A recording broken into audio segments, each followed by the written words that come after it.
store that has absolutely everything. I'm going to park the bike and take you on a tour. We're going to talk about a few things, social media, along with live here in Thailand. Come on, let's go.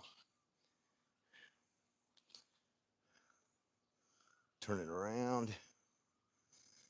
This is my girlfriend Kwan, and this is the family business here in rural Thailand. Let me just take you around. This is the most famous shop here in her province, and I'm going to show you what she has built over the years.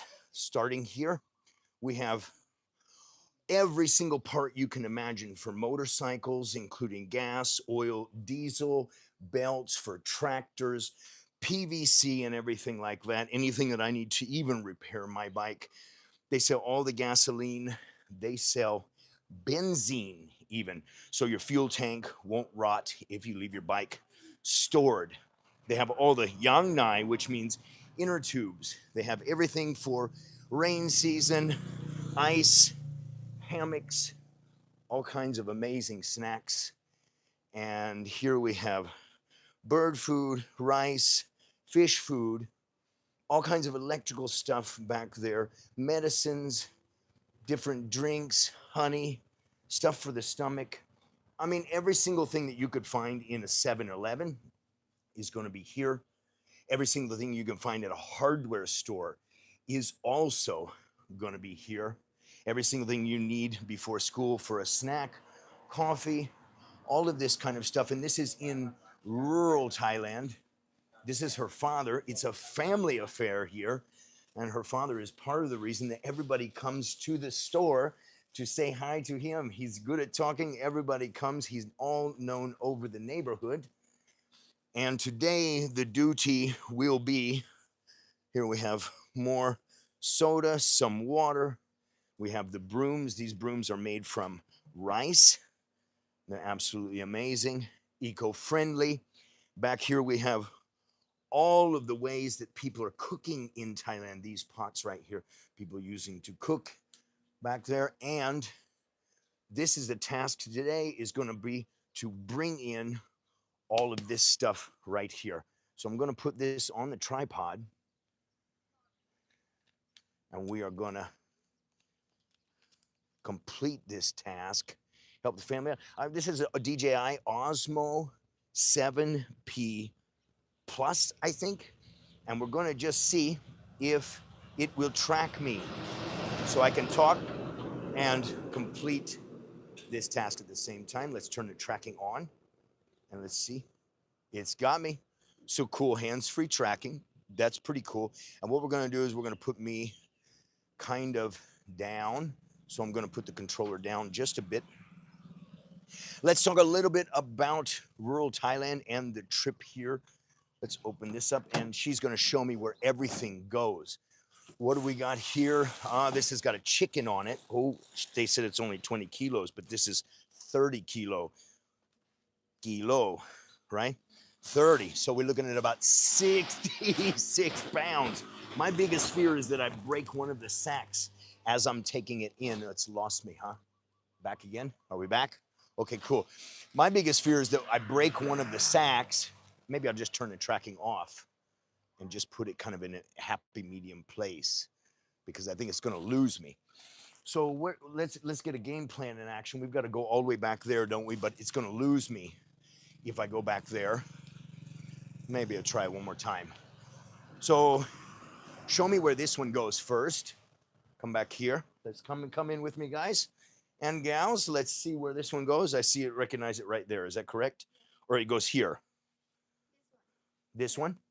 So we're going to put all the orange ones right here. Yeah, it's lost me again. So I think, no, it caught me. Let's check again with the tracking. Okay, we'll just run it. Let's run it, baby. Okay, we're going to take these in. Ooh. Okay, we're going to go in like this. Nice. Did it lose me? Nope. Still with me. That's not too bad. You want to move this chair and put it back here maybe? Sun feed. Okay. We're coming back. It's got me again. So we're going to take all of these first. You want to grab one end? We'll take it together. We're going to talk about living in rural Thailand.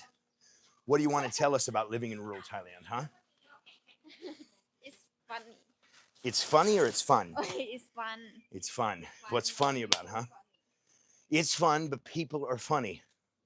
Why are the people funny? Not so serious about life. I like that. That seems like the whole nature of the country of Thailand. Not too serious, right?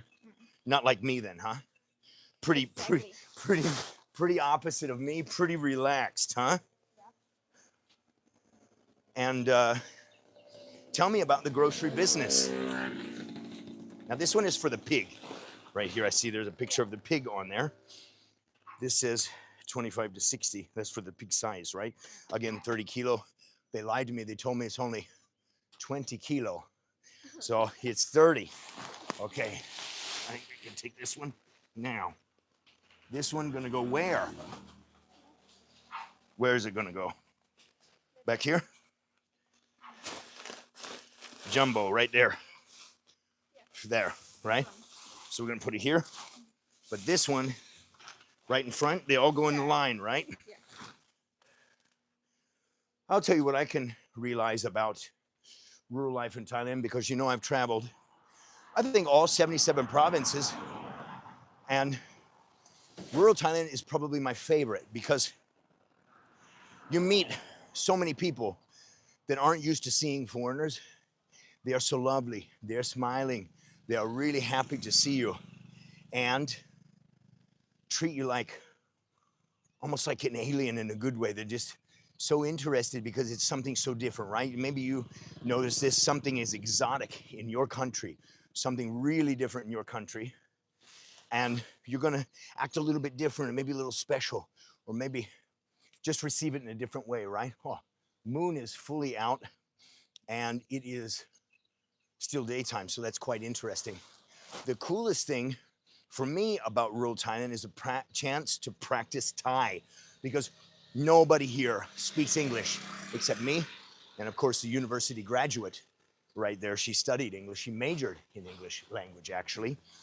So besides her, nobody here is speaking English too much. So it forces me to speak Thai language, and I absolutely love that. This one goes here. It's chicken again. Back to the chicken. So for me, this is just something really special. You know, if you want to learn the language of a country and the cultural ways, of course, you don't go hang out with foreigners. You'll want to hang out with Thai people or whatever country you're going to, because you want to learn the ways of that place. So you've got to be completely submersed in the culture, and then you're going to pick it up quite quickly. I think I've spoken more Thai in the last 2 days being here in the rural area than I have in the last 2 months, I think, living in the north.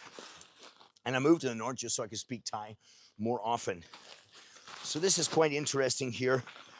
Also, I like the motorcycle rides. I grew up small areas all over the Midwest, and when I ride, I see something really familiar. Where I grew up was nothing but corn and beans. And of course, when I was growing up and I hated it, I didn't want to live there. I thought it was so boring and so terrible. But you can come in the picture too. Oh, no, you come here so everybody can see you. But now that I'm a little bit mature and I realize it's a good life, good people, good way of life. And so when I ride through, it's a bit nostalgic when I see all the corn. And something really cool we don't have is a lot of rice. You have the different smells in the air. You have all the green, the lush green. So you got the corn, the rice, the papaya trees, the mango trees. You've got the palm trees. This is so special for me, is the palm trees. So which one is this? This one is baby pig. Baby pig. So this is baby pig. They're getting heavier, not lighter. This is like up to 40 kilo right here. Let's go, muscles. Come on. I need to do this because I didn't go to the gym today. We will train tomorrow. We're on our way cross country. We're going to make a stop in Bangkok to shoot an event. And where does this one go? This one. Here? Yeah. Where? Yeah, the blue one. Blue one. Okay. Put it down. Pick that up. I'll slide it in right here.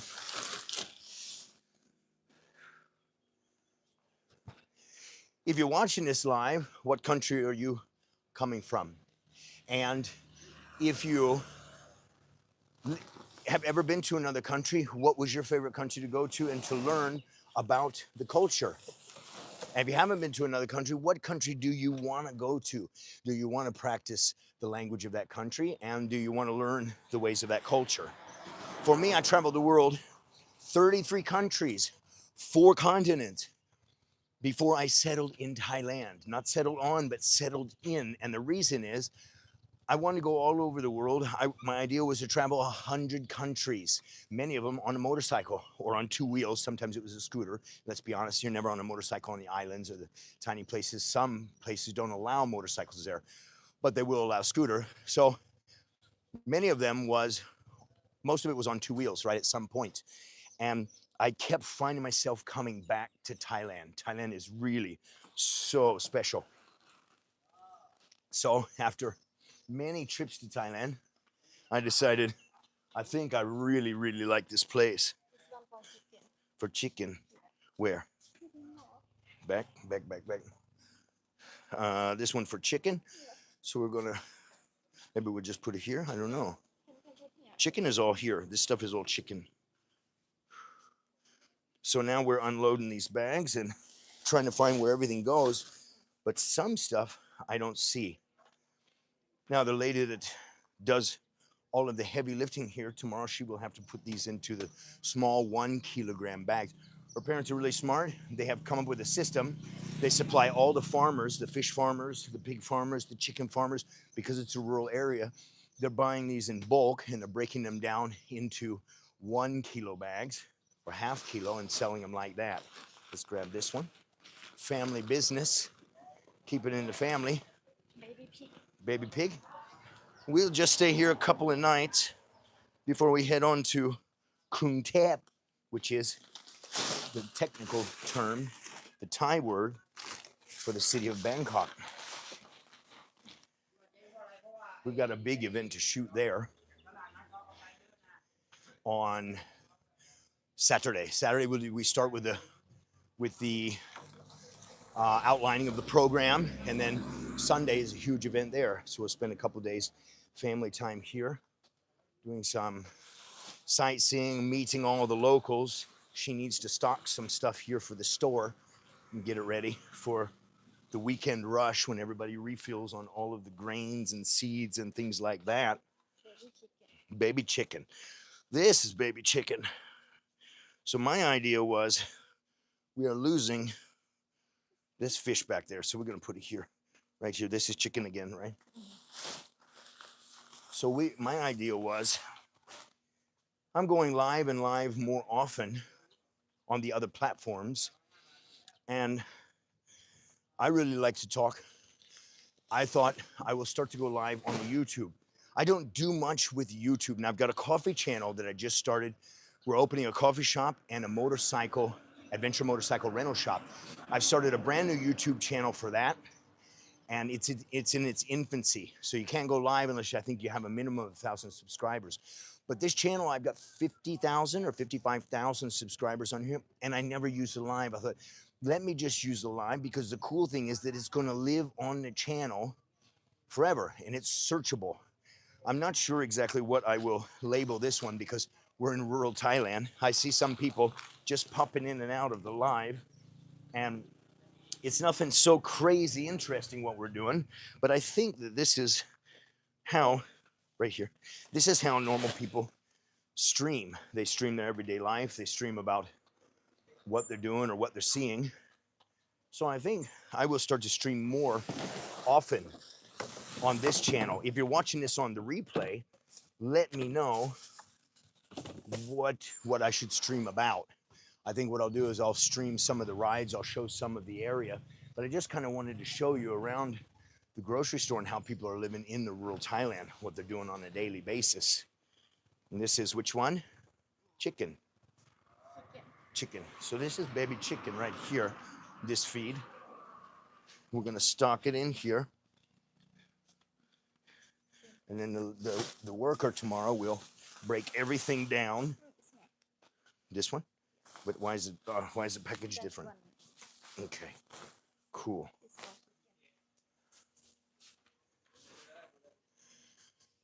this one's pig. You know how I know? Have a pig on the top. It's too easy. Pig in Thai is moo. And we're gonna drop it here, right? Yeah, she's got a lot of work left to do. So this is life in the village, and it's really busy in the morning.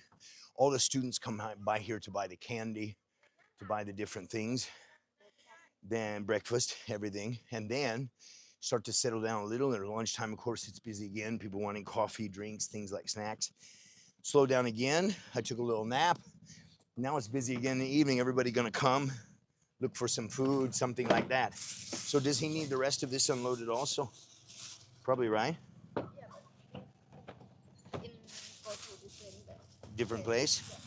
So this PCV ball valve for what? Oh, so we got almost everything you need for a house, for a life, everything they've got here at their grocery store. This is quite interesting. PVC ball valve. And so something like this, I'm thinking back in the United States, back in America, just this simple piece here might be, I don't know, $10, $15 probably for this piece here. Here, it's 85 baht. 85 baht is going to be about $2.50, something like that. Unbelievable how cheap it's going to be. Let's put that back in there. So we got 3 of these. Let's just do a little bit of inventory. And then we got all that stuff there. We're going to unload everything else. Put that there.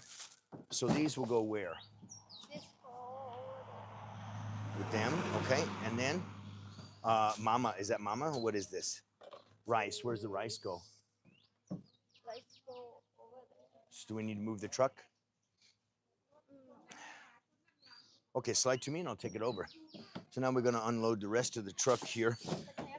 Rural Thailand, if you're just joining Kwan's family's grocery store here, it's the most famous grocery store in all of this province. Everyone from all over the province is coming here. Why? They love her dad.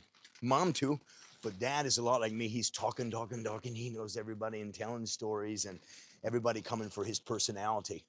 So I thought, well, he's really into talking and similar personality. So I said, you know what? I'm going to go live on YouTube and practice my gift of gab at the same time and put a little of my personality. I've been going live on another platform. I don't know if you can mention it on here or not, so I'm not going to do it. You know that I'm a motorcycle content creator. I'm famous across 5 platforms, 96 countries, four continents, Insta-famous, let's say. With almost 500,000 followers total across all of the platforms.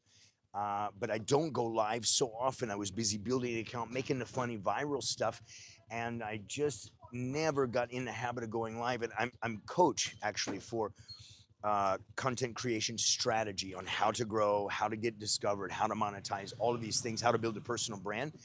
And I'm always teaching to all of my students that you need to go live. You need to use every single piece of the platform, including lives and whatever the platform offers, whichever your platform of choice is. Of course, if you're on YouTube and you don't have 1,000 subscribers, I think you can't go live until you get your first 1,000. So that might not be an option, but the other ones you can go live immediately. And I'm teaching that you should, let me just turn the tracking off. I'm teaching you should use all forms of the platform, everything that the platform offers. Sugarcane, the elephants go crazy for that sugarcane right there. I'm teaching you should use live, you should use every single option on the platform. And I don't ever do it myself. And it's kind of like do as I say, but not as I do. But I mean, I've already grown my platforms now, and I'm monetizing through coaching, some digital products, some sponsorships, affiliate links, things like that. But my gift truly is to talk, and I've always wanted to just get on camera and talk. But when you're in the growth phase, you don't want to pollute your social media with one day it's about a grocery store, one day it's about rural Thailand, one day it's about relationship. You don't want to pollute it because it'll be harder to grow, because it's a classification issue, right? The algorithm doesn't know who to show it to if one day you're talking about basketball and one day you're talking about motorcycles and one day you're talking about relationship advice. It's too all over the place. So me, I just went motorcycle, motorcycle, motorcycle, motorcycle, motorcycle. And then when something caught, I went funny motorcycle, funny motorcycle. Now they call it rage bait. There was no such thing as rage bait when I became famous. All it was me trying to pick up a bike after 5 hours hard enduro training, maybe the 10th or 15th time I picked up a 330 kilo, fully loaded bike out in the field. I got it back to my tent, not even a hotel. I got it back to my tent and I dropped it. Can you imagine the frustration? I dropped it. Really nice looking bike. And it was so hard to pick up. And that thing just went crazy. But I said, okay, I'm going to give them what they want. My entire life, people like to make fun of me. I went to 14 schools in 4.5 years. I was always the new kid. You can imagine how tough you got to be to do that because you always got to prove yourself in a new school.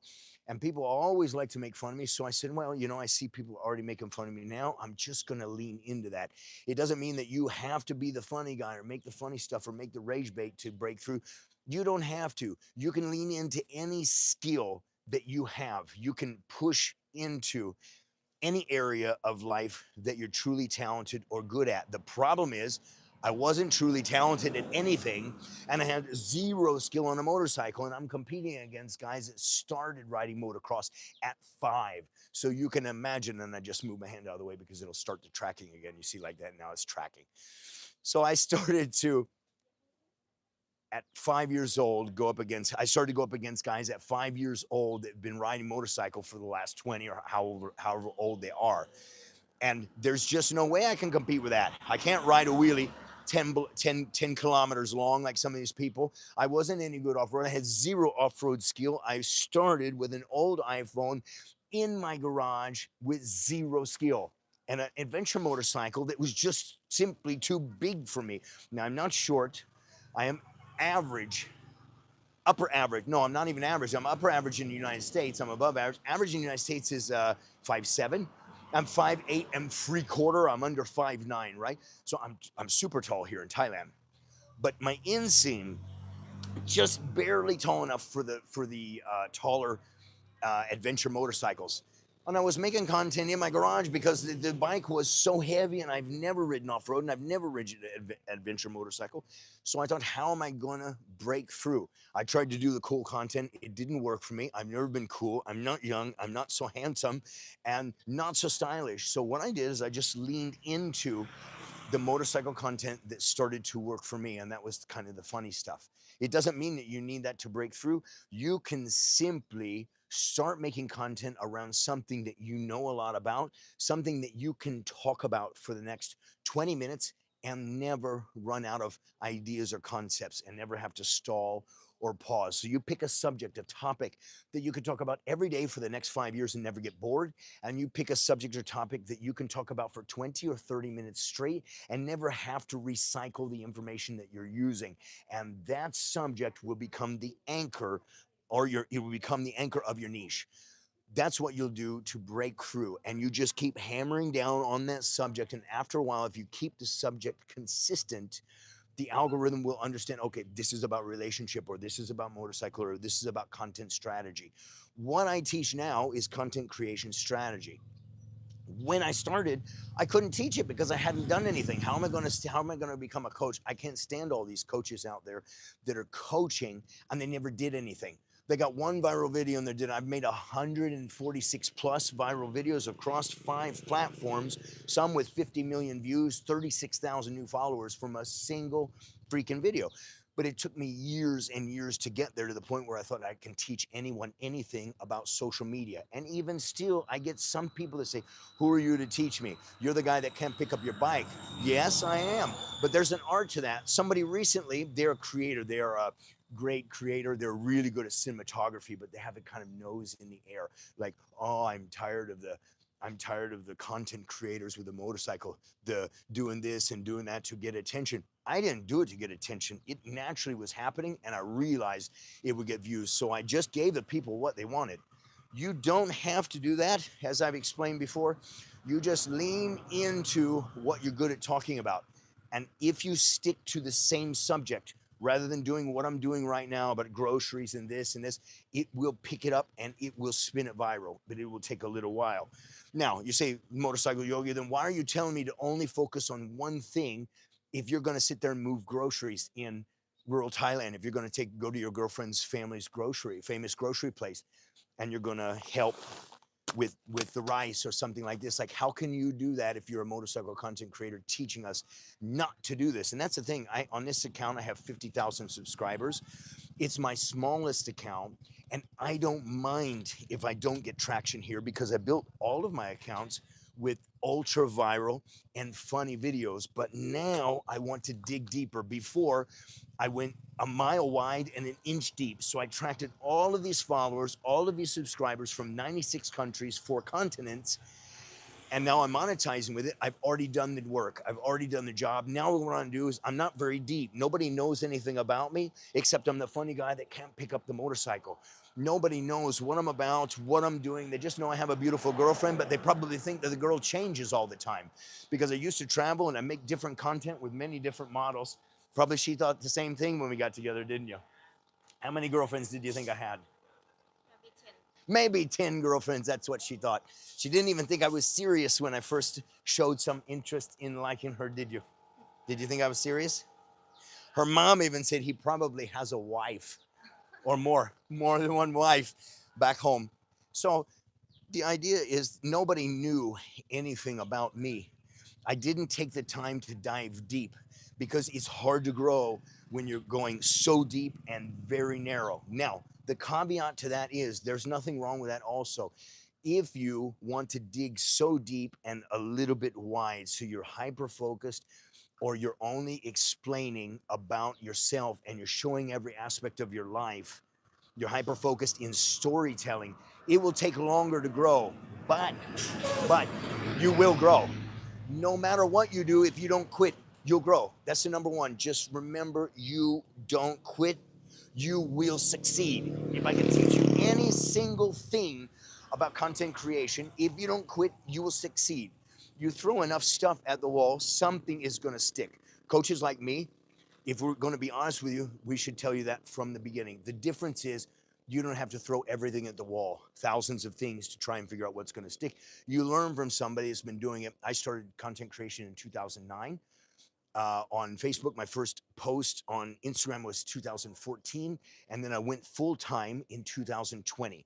I gave myself a goal, 5 years, to make a full-time living in that in 2020.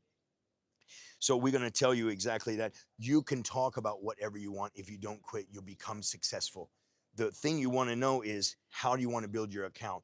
Do you want to go an inch deep and a mile wide like I did and get a lot of followers, feel really good about the fact that you can make good content that people will receive and grow that way? And then you've got to work really hard with monetization, right? But you know you've got a bulk people that you can cater to in your content. You know that you'll have, see, it just caught the hand gesture. So if you do what my way, then you'll have a huge audience already. You will have validation that you know how to make content and it will work. The other option is a little less egoic, but you really got to have the staying power if you're going to go that way. This also an excellent way is that you start digging deep from the beginning and you don't go too wide. So you don't cater to everyone. You really focus, niche down, and but focus on yourself, niching down in the respect that you are niching down into yourself, but yourself is multifaceted. So actually your topics are broad. So it's not hyper niche in a classification sense, right? You're not only about motorcycles, which is what I did. You're talking about all of the different topics on your mind. It'll take years to break 2,000 to 4,000 followers, unless you're a master videographer. If you're doing Mr. Beast type stuff, but he's not storytelling either, right? He's doing the stuff people click on immediately. If you're storytelling, if you're a master storyteller with master videography skills, cinematography skills, you will blow up quickly. If you're a normal Joe like me, if you're a normal person and you don't have a background in photography and videography, you're not color grading, you're not doing all of this cinematography and all of the angles, it will take you years to move forward that way. I did it before that way. I built one account in bodybuilding. I had maybe 4 or 5,000 followers, a couple thousand posts, and I was teaching on there. I was first talking and then I was teaching. I went around the world teaching yoga, and I was teaching and storytelling on there. And then I built a mindset account where I did motivational speaking and spoke a lot in positivity and how to change your mind and correct your life path. And all I did on there was speak to the camera. So I built every single one of these accounts. The one thing I never did before that was go viral. I couldn't master the virality, which is the one aspect that I was missing. When you master all of those and you put them all together, it's great. But in the beginning, you're not going to master all four. I started, remember, in 2009. So in the beginning, what you're going to do is you are going to master one aspect of the content creation game, which is usually going to be one of the four. You're either going to get really good at storytelling, or you're going to get really good at virality. You're going to get really good at teaching something. You're going to master one of those and you'll eventually branch out into the others. But the only one that's going to grow you the fastest is virality. But I can't tell you that that is the only way to go, because it would be a lie. Even though I sell virality coaching and I teach virality because that's what I'm the best at, you can build it in any way that you want. If you want to talk about yourself and you want to talk about all the different facets and you want to do what I'm doing, you can do that as well and grow. Just know that you got to have perseverance, because it could take 2 to 5 years to break through.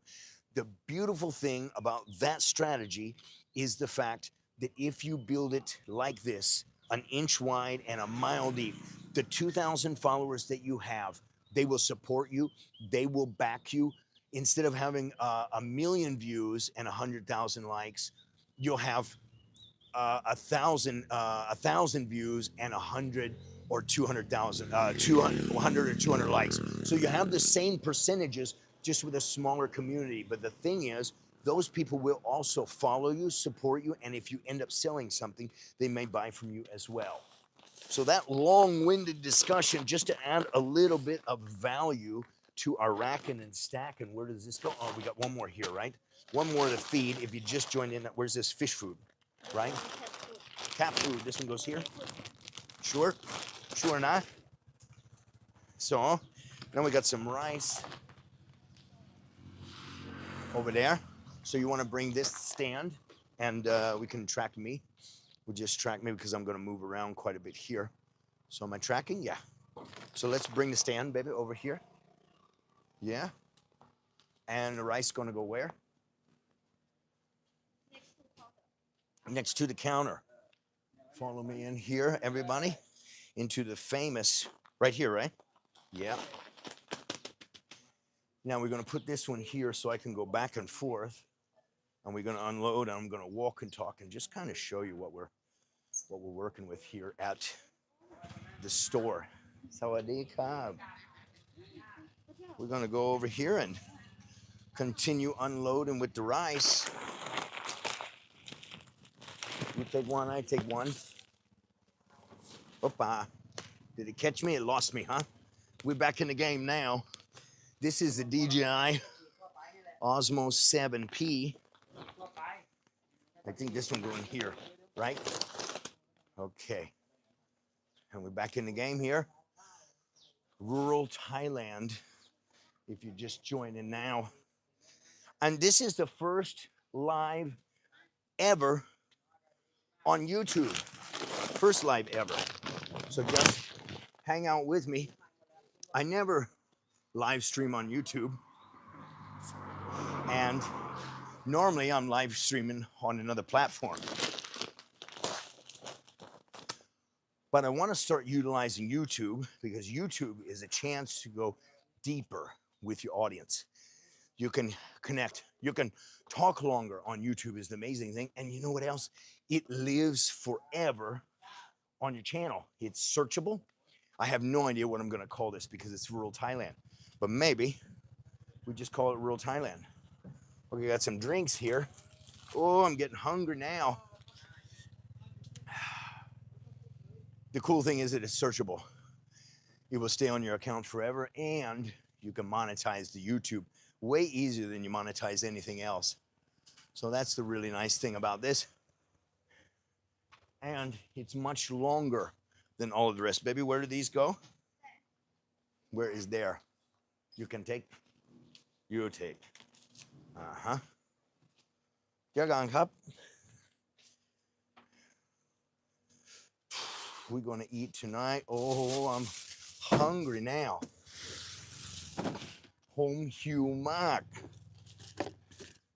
I'm really hungry in Thai language. Working at the family. No, not working at all. Just helping. You take here. Just a task. Task completion at the family supermarket. And that's about it for today. Tomorrow we go to Bangkok to shoot the event. And then on the way back, we will come visit the family again. Baby, where these go? Okay, cup. That's it here at uh-huh. เสร็จแล้วไหมครับ Finished? We finished. Say bye-bye to everybody. We're gonna see you tomorrow, Bangkok. We're gonna drive the motorcycle to Bangkok.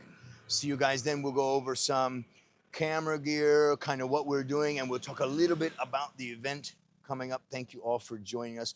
Send this to somebody who is interested in adventure motorcycle and Thailand, especially the things you don't normally see from Thailand on YouTube. And I'll see you in the next video. Bye-bye. Bye.